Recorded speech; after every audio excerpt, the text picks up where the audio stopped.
Hello students, मैं रीना दांगी। आज के लेक्चर में हम पढ़ेंगे विलेयता किसे कहते हैं, विलेयता किन किन कारकों से प्रभावित होती है, हेनरी का नियम क्या है, हेनरी के नियम की क्या अनुप्रयोग है और इसकी क्या क्या सीमाएं हैं। तो आइए शुरू करते हैं। विलेयता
या सॉलिबिलिटी, किसी भी पदार्थ की वहाँ अधिकतम मात्रा जो निश्चित ताप पर, उस निश्चित ताप पर विलायक की एक निश्चित मात्रा में घुली होती है, उस पदार्थ की विलेयता कहलाती है।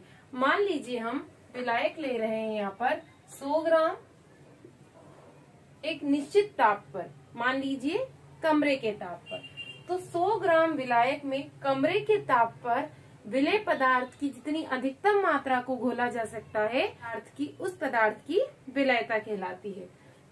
जैसे इससे पहले के वीडियो में हमने देखा था, शुगर सॉल्यूशन प्रिपेयर किया था हमने, शक्कर का विलयन और नमक का विलयन। मान लीजिए हमने यहाँ पर 100 ग्राम जल ले लिया है और इसके अंदर हम 2 ग्राम शक्कर घोल रहे हैं कमरे के ताप पर। 2 ग्राम घोला, फिर और डाला, मान लीजिए कि हम 3 ग्राम तक इसको घोल पाए। एक कंडीशन या एक स्थिति ऐसी आ जाएगी कि अब हम एक दाना भी और इसमें डालेंगे तो वहां नहीं घुलेगा। इस विलयन की विलेयता हो जाएगी 3 ग्राम। 3 ग्राम पदार्थ की वहां अधिकतम मात्रा जो निश्चित ताप पर विलायक की एक निश्चित मात्रा में घुली। तो हमने यहाँ पर निश्चित कर लिया विलायक की मात्रा को 100 ग्राम, तो इसमें अधिकतम हम घोल पा रहे हैं यहाँ पर 3 ग्राम। तो ये इस पदार्थ की क्या हो जाएगी, इस पदार्थ की हो जाएगी विलेयता। अलग अलग पदार्थ की अलग अलग विलेयता होती है। जैसे हम ले लेते हैं यहाँ पर गैसों की और ठोस की। द्रव में यदि हमने गैस और ठोस को विलेय के रूप में ले लिया है और द्रव को ले लिया है विलायक के रूप में, तो हम ये देखेंगे कि अलग अलग गैसों की अलग अलग द्रवों के साथ अलग अलग विलेयता होती है। उसी प्रकार अलग अलग ठोसों की अलग अलग द्रवों के साथ अलग अलग विलेयता होती है। उदाहरण देख लेते हैं हम। जैसे ऑक्सीजन गैस जल में घुलनशील है। हम सभी जानते हैं कि जल में रहने वाले जीव जल में घुली हुई ऑक्सीजन के द्वारा ही श्वसन करते हैं, परंतु इसकी अपेक्षा जो हाइड्रोजन क्लोराइड, ऑक्सीजन की अपेक्षा हाइड्रोजन क्लोराइड, अमोनिया, ये जल में ऑक्सीजन की अपेक्षा अधिक घुलनशील है। तो ये हमने देखा कि अलग अलग पदार्थों की अलग अलग विलेयता होती है। विलेयता विलेय और विलायक की प्रकृति पर निर्भर करती है। यदि हम विलेय बदल देंगे तो भी विलेयता बढ़ या घट सकती है। सेम वैसे ही विलायक बदल देने पर विलेयता का मान घट या बढ़ सकता है। उसी प्रकार तापमान और दाब, ये दोनों भी विलेयता को प्रभावित करते हैं। हम देखते हैं द्रव में गैस की विलेयता को प्रभावित करने वाले कारक।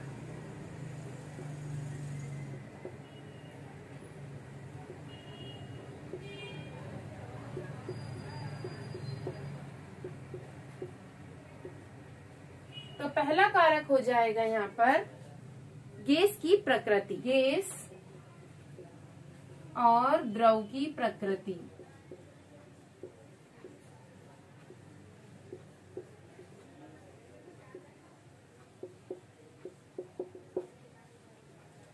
यदि हम विलायक सेम रखते हैं और गैस को बदल देते हैं तब भी विलयता के मान में परिवर्तन होगा, और यदि हम विलय यानी गैस को फिक्स रखते हैं और विलायक यानी द्रव को बदल देते हैं तब भी विलयता के मान में परिवर्तन होगा।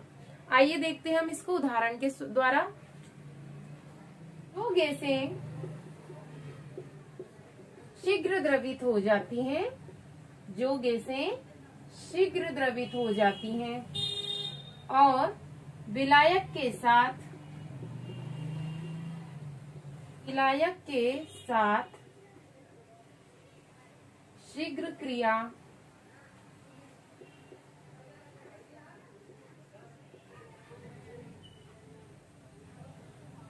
और एक ही प्रकृति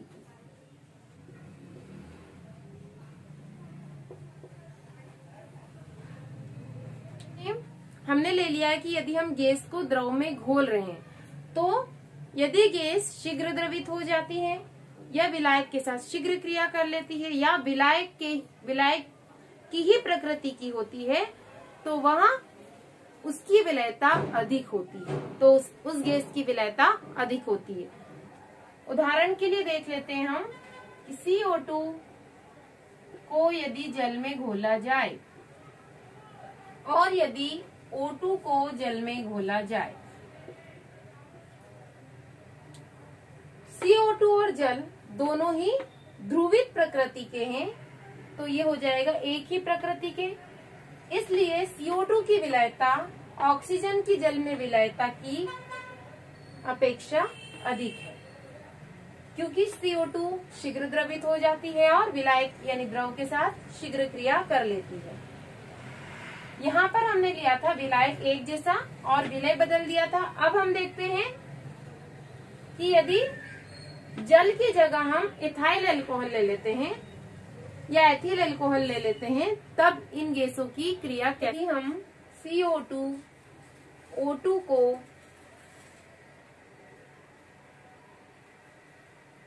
एथिल अल्कोहल में घोलें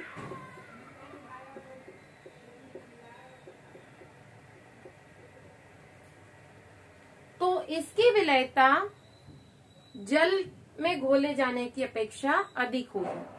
यदि हम CO2 और O2 को जल में घोलते हैं और दूसरी तरफ यदि CO2 और O2 को एथिल अल्कोहल में घोलते हैं तो यहाँ पर विलयता अधिक हो जाएगी।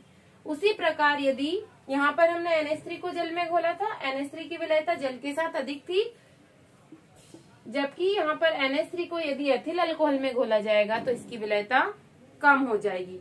तो हमने देखा कि अलग अलग पदार्थों के साथ क्रिया कराने पर विलयता में परिवर्तन होता है। गैसें अपने आयनों के रूप में टूट जाती है। अब हमें कैसे ध्यान रखना है कि किसकी विलयता अधिक होगी, तो जो गैसें अपने आयनों में आसानी से टूट जाती है उसकी विलयता अधिक होगी। जैसे कि यहाँ पर हमने देखा CO2 की विलयता अधिक है, H2O प्लस CO2 ये मिलकर बनाएगा H2CO3, ये मिलकर बनाएगा H2CO, क्योंकि यहाँ एक उत्क्रमणीय प्रक्रिया है। फिर से यहाँ अपने आयनों में टूट जाएगा, ये हो जाएगा 2H प्लस CO3 H2CO3, यहाँ पर ये हो जाएगा 2H CO3, इस पे चार्जेस आ जाएगा हमारा। अगला कारक है ताप। सामान्यतः ताप बढ़ाने पर विलयता कम हो जाती है। उदाहरण के लिए हम देख लेते हैं, जब हम जल को गर्म करते हैं तो हमने उसमें से कुछ बुलबुले बाहर निकलते हुए सभी ने देखे हैं। ये बुलबुले उसमें उपस्थित गैस का ही एक रूप होते हैं जो तापमान बढ़ाने पर उसमें से गैसों के रूप में बाहर निकल जाते, यानी जो गैस कभी उसमें विलय थी, घुलनशील थी, अब वो बाहर निकल रही है। तो तापमान बढ़ाने पर गैसों की विलयता द्रव में कम हो जाती है। कुछ अपवाद है इसके, जैसे हीलियम और नियॉन। इन गैसों की तापमान बढ़ाने पर विलयता बढ़ जाती है, जबकि CO2 और उसके जैसी अन्य गैसों की तापमान बढ़ाने पर विलयता कम हो जाती है। अन्यतः दाब बढ़ाने पर गैसों की विलयता बढ़ जाती है। इससे पहले वाले हमने 2 कारक में कोल्ड ड्रिंक्स का उदाहरण लिया था, इसमें भी हम इसी का उदाहरण लेते हैं। कोल्ड ड्रिंक्स के अंदर कार्बन डाइऑक्साइड को दाब लगाकर द्रवित किया जाता है, यानी दाब लगाने पर उसकी विलयता को बढ़ाया जा सकता है। इसी को हेनरी नाम के वैज्ञानिक ने प्रतिपादित किया था, अतः उनके नाम पर इस नियम को हेनरी का नियम कहते हैं। इसको एक उदाहरण से देखते हैं हम। एक निकाय ले लेते हैं, उसके अंदर नीचे विलयन भर दिया और उसकी सतह पर गैसें भरी हुई हैं। इसके ऊपर एक पिस्टन लगा हुआ है जिस पर W भार का कोई एक वेट रखा हुआ है।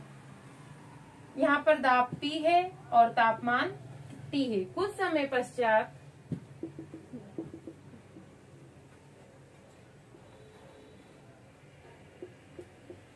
इसके ऊपर भार को बढ़ा दिया जाता है, हम इस पे दाब बढ़ाते हैं। इस पे W2 भार लगा दिया जाता है और दाब को बढ़ा दिया जाता है, अर्थात गैसों को संपीड़ित किया जाता है, यानी दबाया जाता है और आयतन को कम कर दिया जाता है। तापमान हमारा निश्चित है। यहाँ पर कम मात्रा में आयतन मिल रहा है इसकी तुलना पर।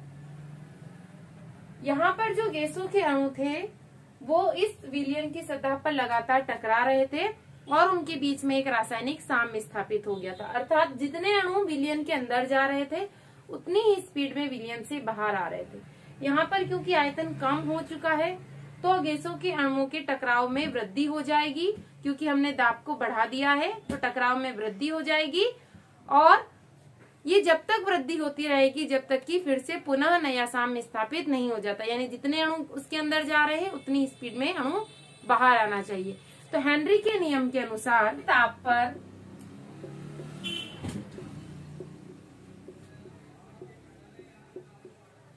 किसी गैस द्रव में विलयता